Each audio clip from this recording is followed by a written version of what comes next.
Welcome to another edition of the Conversation Lab. I'm Don Schaefer. What About Our Future is an observational documentary that chronicles a group of youth environmental activists who organized a climate strike in Vancouver. It's a short film that chronicles the Sustainabiliteens, environmental activists who organized the largest protest in Vancouver's history. We're joined by the directors, Jaime Leigh Gianopoulos and Claudio Cruz, producer Jen Muaranetz, and Naia, who was a Sustainabiliteener when this documentary was filmed.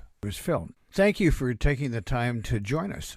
Can we go around the room, which is a little bizarre in a Zoom kind of way, and introduce each other? Jaime, do you want to go first? Because you're at the top of my screen. Yeah, so my name is Jaime Leigh Gianopoulos. I'm one of the co-directors and the editor, and I also shot the film, and I work primarily in documentary. I'm in pre-development on a couple new projects right now, and a lot of it revolves around women's empowerment or environmental justice. My name is Claudio Cruz. I'm originally from Brazil, have been living in Canada for the past 3 years. I'm a documentary filmmaker and one of the co-directors of What About Our Future. Jen? I'm Jen Muaranetz, and I'm a documentary filmmaker and producer, and I produced the film What About Our Future. And Naia? Hi, my name is Naia. I'm one of the subjects of the film What About Our Future, and I'm also a student and a climate organizer. So where do we start? I'm curious how the documentary came about. Jaime and I were really worried about the climate crisis for a long time. It was getting overwhelmed to the point that we were even having conversations if it was right to bring a child to the world or not. At the same time, the climate strikes were rising up in the world, and we decided to go to one of the first ones here in Vancouver. When we went there, it was the first time that we saw Naia and Rebecca in the Sustainabiliteens organizing, and immediately we knew that there was something special about them. There was something different from what the mainstream media normally shows us, and that was the spark for creating this film. I don't know much about film or the making of documentaries, so I'm curious how you bring a documentary to life. Who do you talk to? Yeah, so Jen and I worked actually together on another film. And so we had just finished up that project, I guess, probably a few months earlier. We were just in the process of wrapping that up. And how it went with Rebecca was we actually just found her on Facebook, and we sent her a message asking if she could just meet at a local cafe. And we wanted to share about an idea we had for a film.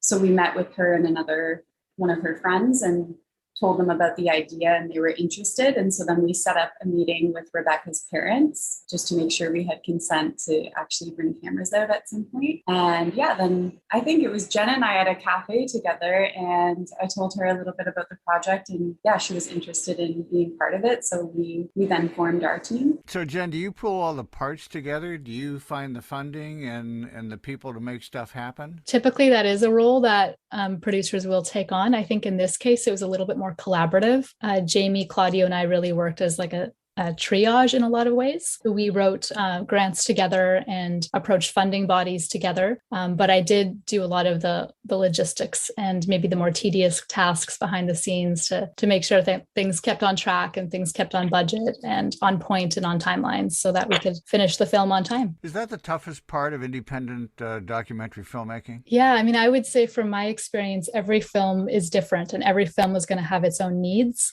So sometimes, the budgets or the timelines might be the most onerous part, especially if you're still trying to finish your financing for the project, that kind of thing. But yeah, every film has its own thing. I would say in this situation, one of the challenges I experienced, which is not as glamorous, is that we were working with a lot of minors. A lot of the folks we were filming with weren't of age, and so they couldn't legally give their consent to be in the video. So just connecting with their family members and their parents to make sure that we were just following protocol and processes to make sure that it was okay for us to film with a bunch of minors. But yeah, I would say that we were pretty sharp and we kept on our schedule really well. And I think we made a pretty awesome film out of it. I would agree with you. It's a beautiful film, but I'm curious about the collaboration with the adults and the minors. You know, there's always the fear that it's going to be more extractive than collaborative. when you get into these processes. So I'm curious, Naia, how it came about for you and how you felt about it. Yeah, I mean, for us, it was first of all, just a really exciting opportunity to have access to and to like be in relationship and in community with Jen and Jamie and Claudio. And then I think this is something that we've spoken about several times since, but just I think we really appreciated the way that they did bring a listening perspective and were very much like just quiet and present and documenting the collaborations and the community and the interactions that we were developing as Sustainabiliteens. And so that made us, I think, feel a lot more comfortable with having them be in our spaces and then having everything be documented. And it ended up working out really well just in terms of developing really cool working relationship where we were able to have some agency and some say over how the film's arc was created, and also just, learn from these three in lots of other ways as well as through the documentary itself.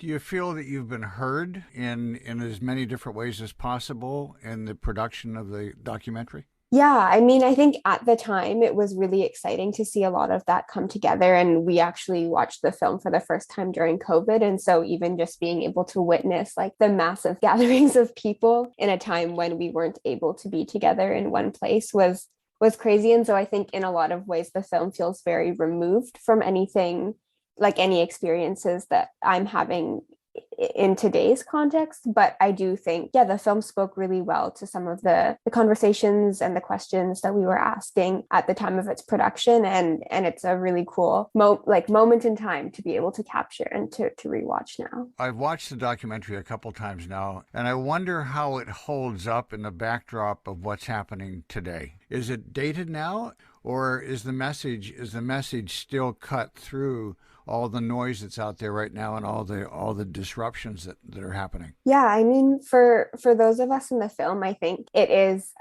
we're younger, and so the film having happened 2 years ago does feel like quite a long time ago. And I think the film itself is like a capture of some of the moments, the first times that we watched everyone around us come together for a common cause in a way, and so to have that be recorded and to be shareable is really powerful. And I think a lot of the ways that the film captures the day-to-day realities of organizing and the like nitty-gritty of how change can be created is really valuable, and I think still stands true today, because lots of the ways that young people are taught about how change is created are very much to do with social media and individual action. And so the film, I think, is a really great vehicle for getting people to have a really embodied understanding of how it might look otherwise and how it might look to come together in a community and to think about how things might be changed. And so that's definitely one of my favorite aspects of the film, and feels really relevant still today as well. If you were going to make a suggestion to Jen, Claudio, and Jamie about adding something else to the documentary, what would you add? Gosh, that's a hard question. I mean, I know they had about 60 hours of our meetings, and I can't imagine how boring that must be to have watched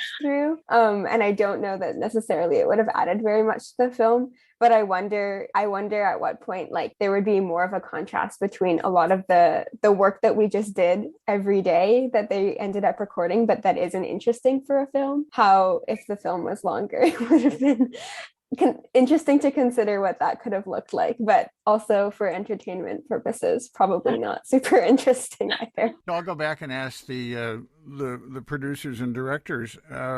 What would you have done differently, or what would you, if you could go back and add something to it? Was there anything you would change? I think for me personally, I would have loved to have more time with Naia, with Rebecca, with Harrison, where we really get to just spend time in their lives and their worlds a little more closely on the personal level. I think that if we could have had a little more access in that way, I think more could have come out in the film. And yeah, so I definitely would have gone there if we had more time to do that and be able to highlight, for example, Naia a little bit more deeply. And I think when we were getting down to the editing process, we were trying to fit it within the 20-minute time frame. And at one point we have an incredible scene that I know Claudio and I and Jen as well we we loved this one scene. It was really raw and real, but it just wasn't working and serving the story. And so we had to put all the scenes up on the wall and really take a moment to see what we could do to be as ruthless as possible and just remove anything that wasn't really pushing things forward. And so it was definitely really hard to let go of that. So I would like to have had that scene still in the film, but it didn't work with the larger body of it. Maybe for part 2. I agree with Jamie. I would love to have more time on their personal lives. And also, I would love to have a little bit more about the relationship with the parents. Because like the parents are dealing with these bright minds and they're so motivated and they're trying to keep up and I feel like the parents get a bit like divided about adult life and getting all the information from the youth and I think they learn a lot from the youth as well, but this relationship is really interesting and we got like a little bit of it during the process of filming, but we were not able to really include in the final film. But yeah, I would love to have a little bit more of the family relationships. Jen, any thoughts? I felt like the moment in time that we filmed in was really, it encapsulated what we experienced in that time. We finished filming in January 2020, so it was kind of right before COVID had come to this area of the world. And I think if we had continued filming longer, if our production schedule was longer, it would have been interesting to have seen the schooling arc kind of complete, because with Naia and Rebecca and a few of the other characters we were filming with, they were all in their final year of high school. So there was that completion of the arc, which is kind of like this moment of rite of passage into the next stage of life, of where to go after high school. And that would have been, I think, a curious transition to see how that would have happened. But I think because we just happened to be on, our production schedule happened to end before COVID hit, we had this nice moment in time that's kind of this archive to what was. And I think, as Naia said earlier, stands true to how many of the organizing for these kind of movements are still going on and they're still important. And even though now in those moments, it'll be a little bit different, less people wearing masks, the energy is still there. And I think we did the best we could with what we had. I asked that question not because I thought you missed anything or left anything out. The documentary was on my horizon around COP26, so I just became aware of what about our future. As youth were being expelled from COP26 because they didn't want to hear what they had to say, which I thought was incredibly powerful in light of what you're trying to say in the documentary. So what do you want the documentary to do? I think we would like to see it screened across the Canadian school system. So we would like to get it in front of the eyes of as many students as possible. We're still coming up with plans and strategies because we are part of the SMI program. So we're trying to figure out what do we do when we have that moment of inspiration where people ask, what can I do next? Or how can I be part of it? We think that that's a really important window of time as filmmakers to be able to give your audience a direct pathway. And so I think we're still trying to figure that out exactly what it is. But for me, I hope the film illuminates some of the areas of climate justice that I think it's almost there was an older paradigm of looking at climate justice that didn't encompass all of the intersecting movements that are all interconnected and related, and how all of those moving forward actually contribute to the climate crisis. And so I think as well, when it's in front of, even people like my family, it's really nice for them to almost have their first introduction into what climate justice looks like from the youth's perspective. And so we were hoping throughout the film that it wasn't just about reducing emissions, that it really was about bringing all of these other crises to the forefront at the same time, and seeing that,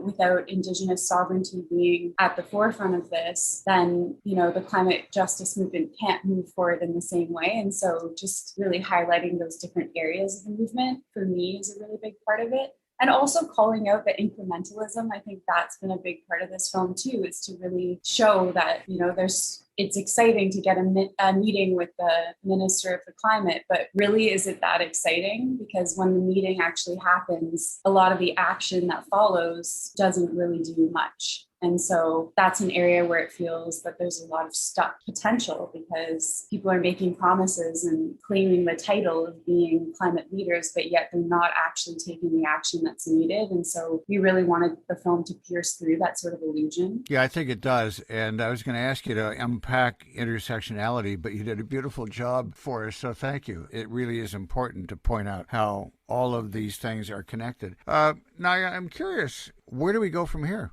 Yeah, I mean, you're completely right. I think a lot of the things you said just now about COP26 really resonated with me. Like that video of the student calling out the CEO, as well as just like tons of reports that we're hearing both through like, you know, quote unquote official sources and also like grassroots groups and things like that, about just demonstrating that COP26 and the people who are supposedly tasked to lead us are much more concerned with grasping tightly to like a status quo that they're profiting from than actually making the responsible choices that we need for a just future. And so I think something that the film does really well, and